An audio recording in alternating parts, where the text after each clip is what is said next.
जैसे ही गांव में भोर होती है, कठिनाई से चिह्नित एक छोटा लड़का शांतनु अपनी आंखों में चमकती उम्मीद के साथ जागता है। उसके फटे हुए कपड़े संघर्ष की कहानी कहते हैं, लेकिन शांतनु का हौसला अटूट है, क्योंकि वह दिन का सामना करने के लिए उठता है। अटल संकल्प के साथ शांतनु लकड़ियां इकट्ठा करता है। उसके छोटे हाथ विशाल परिदृश्य के सामने लगन से काम करते हैं। कक्षा में शांतनु ध्यान से सुनता है। वह अपनी पुरानी किताबों को पकड़े हुए है। उनकी जीर्ण शीर्ण स्थिति के बावजूद उसकी उत्सुकता स्पष्ट है।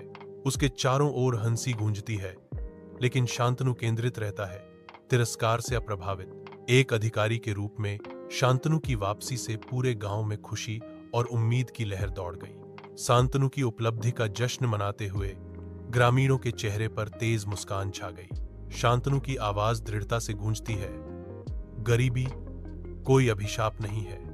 यदि आप कड़ी मेहनत करते हैं तो आप कुछ भी हासिल कर सकते हैं। जैसे ही गांव में भोर होती है, कठिनाई से चिह्नित एक छोटा लड़का शांतनु अपनी आंखों में चमकती उम्मीद के साथ जागता है। उसके फटे हुए कपड़े संघर्ष की कहानी कहते हैं, लेकिन शांतनु का हौसला अटूट है, क्योंकि वह दिन का सामना करने के लिए उठता है। अटल संकल्प के साथ शांतनु लकड़ियां इकट्ठा करता है।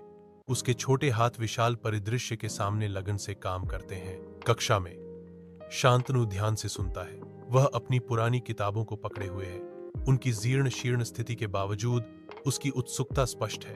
उसके चारों ओर हंसी गूंजती है, लेकिन शांतनु केंद्रित रहता है, तिरस्कार से अप्रभावित। एक अधिकारी के रूप में शांतनु की वापसी से पूरे गांव में खुशी और उम्मीद की लहर दौड़ गई। शांतनु की उपलब्धि का जश्न मनाते हुए ग्रामीणों के चेहरे पर तेज मुस्कान छा गई। शांतनु की आवाज दृढ़ता से गूंजती है, गरीबी कोई अभिशाप नहीं है।